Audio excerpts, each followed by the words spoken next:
Amis Lion, bonjour, bienvenue sur ma chaîne Christine Tarologue. On se retrouve pour les guidances donc du mois d'avril. C'est parti pour vous.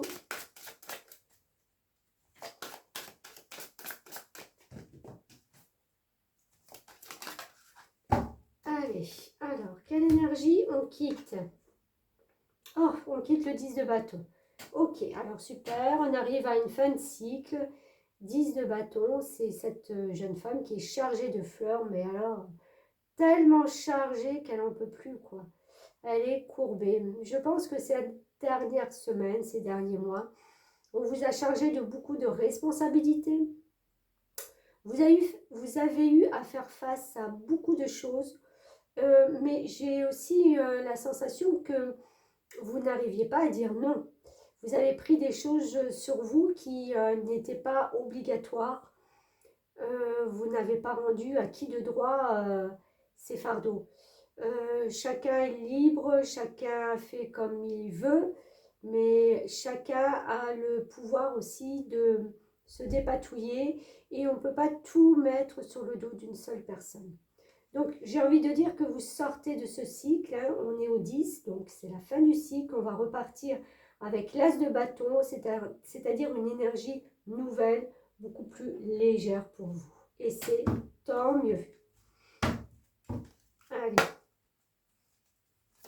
Comme je dis que ce printemps apporte du renouveau pour beaucoup de signes, on est tout à fait dans cette position. Entrepreneur, voilà, vous allez pouvoir enfin entreprendre des choses pour vous. Vos aptitudes innées pour créer et entreprendre vous apportent un grand sentiment d'accomplissement. Oui, comment voulez-vous entreprendre quand on est chargé de toutes parts par tout le monde? C'est pas possible. On est d'accord? On doit s'occuper de beaucoup trop de choses. Là, vous allez reprendre votre pouvoir. Parce que déjà, à la base, vous êtes fait, le lion, vous êtes fait pour avoir des qualités, pour créer, pour entreprendre. C'est dans vos gènes, ça. Vous êtes fait pour briller, donc vous êtes fait pour avoir un statut déjà social où on peut reconnaître toutes vos qualités. Donc, super ce changement. Harmonie affective. Ok, bah, tout rentre dans l'ordre, j'ai envie de dire. Harmonie affective. Alors, je vais vous lire le 37, puisque je ne le sais pas par cœur, bien entendu. Alors, on vous dit quoi? Le nombre 37 nous pousse à prendre conscience de notre façon de communiquer afin d'entretenir des relations sociales et amicales durables. Il augure aussi une relation affective stable. L'union sera authentique et saine car basée sur la confiance et le respect de chacun. La réussite sociale ainsi que la chance seront grandement favorisées. Mais il faudra veiller à travailler sur les capacités d'observation et d'analyse, la sociabilité, le partage d'informations. Hop, où j'en étais? Je ne sais plus. Oui. La fidélité dans le couple et en amitié, ainsi que sur une certaine ouverture spirituelle. Oui, il y a des choses à travailler, il y a des choses à entreprendre. Hein. Vous sortez de choses difficiles, mais voilà, il faut travailler, même s'il y a des choses innées pour vous.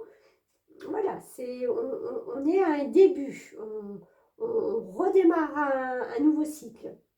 Le 37 nous donne la possibilité de développer notre foi en suivant notre propre guide intérieur.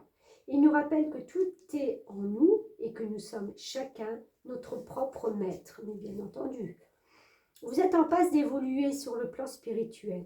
Vos relations sociales et amicales seront des appuis importants dans la poursuite de vos objectifs. Alors ne les oubliez pas. Ne vous faites pas charger, bien entendu, ne retombez pas dans le même cycle, mais le social et l'amical seront importants. Mais ce sera certainement basé sur de l'harmonie. Faites-vous confiance en observant la foi. Non, en conservant la foi, pardon. Vibrez la joie et l'enthousiasme et attendez-vous à recevoir le meilleur. Je développe et prends soin de mes relations sociales et affectives. En cas de besoin, j'écoute ma guidance intérieure en suivant mon intuition. Je garde la foi, je sais que le meilleur est en train d'arriver dans ma vie. Je me sens profondément protégée et aimée. Super. Ok. Je suis contente quand ça se passe comme ça, que les fins de cycle sont tout à fait, en fin de compte, bénéfiques. C'est pas négatif, hein, même si vous étiez fatigué, mais vous allez en ressortir grandement grandi. Oui, grandement grandi, je ne sais pas si ça se dit, mais c'est un mal pour un bien, parce que vous allez vous rendre compte que pour la suite, eh ben, vous allez faire plus attention maintenant à ce qu'on vous dit, ce qu'on vous demande, et il ne faudra pas non plus charger la bourrique. Rencontre par le travail. Ok. Alors, je vais compléter avec cela. Rencontre de quoi et pourquoi et comment et avec qui et patati et patata. Alors, est-ce que je peux en avoir une deuxième? Une deuxième.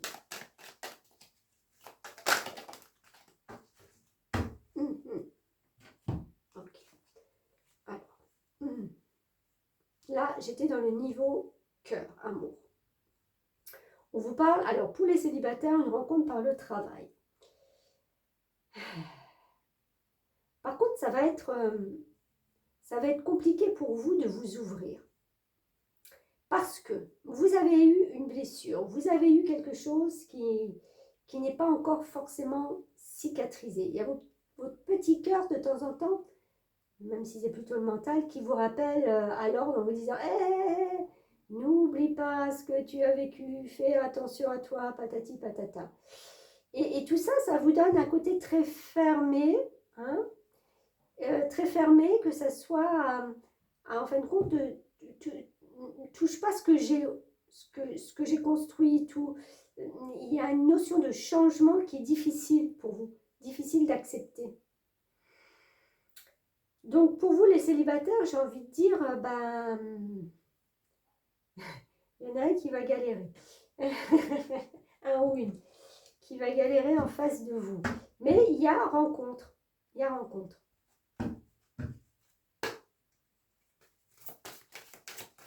Après, pour les autres, si vous êtes déjà en couple, il y a peut-être une rencontre au travail qui va vous plaire, mais en demi-mesure.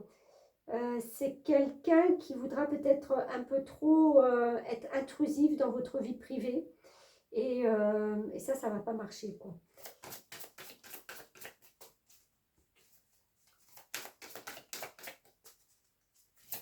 Ça ne va pas matcher avec vous.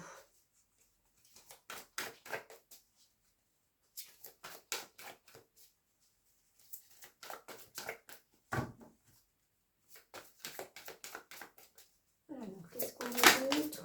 Hop, hop, hop. Je vais prendre celle-là.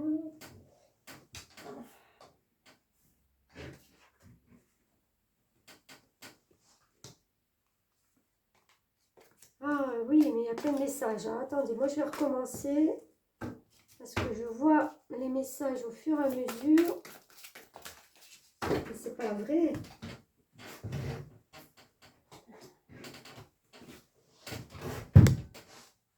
J'en voudrais juste une, s'il vous plaît.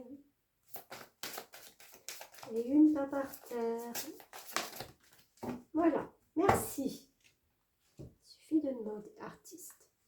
Le fait de vous engager dans des activités artistiques est bénéfique pour votre carrière et tout autre domaine de votre vie.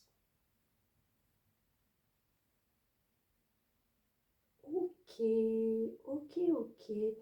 Alors, ce que je vois, moi, c'est justement de rester ouvert peut-être aux autres. Parce que même si les autres apportent une touche différente à ce que vous êtes en train de faire, sur ce quoi vous travaillez. C'est pas pour ça que ça va être négatif ou que vous devez vous méfier. Acceptez que les autres puissent penser, agir et faire différemment, pourvu que le résultat soit au top. C'est tout. On est d'accord? Chacun a sa touche, chacun a sa fibre, chacun a sa perception différente. C'est pas pour ça que ça fait des personnes qui n'arrivent pas à leur but. Voilà, c'est juste que on prend un chemin différent. Mais parce que tout le monde est différent, même si on ne forme qu'un. Essayez de comprendre et de vous ouvrir aussi un petit peu à ça. Et ben voilà, écoutez, on sort de quelque chose de lourd et on va vers de la légèreté. Donc pour moi, ce mois d'avril, il est bénéfique. Vous allez entreprendre, vous allez pouvoir commencer peut-être à entreprendre un début de quelque chose. Peut-être accompagné de quelqu'un, puisqu'il y a l'harmonie affective qui est très présente. Au niveau travail, ouvrez-vous, faites davantage confiance. Soyez confiante, partagez, acceptez. Voilà, et j'ai envie de dire que tout baignera pour ce mois d'avril. Voilà, mes amis Lions, comme à l'accoutumée, n'oubliez pas de partager, de liker, de commenter et de vous abonner si ce n'est déjà fait. C'est important pour ma chaîne. Merci beaucoup, on se retrouve très vite. Merci.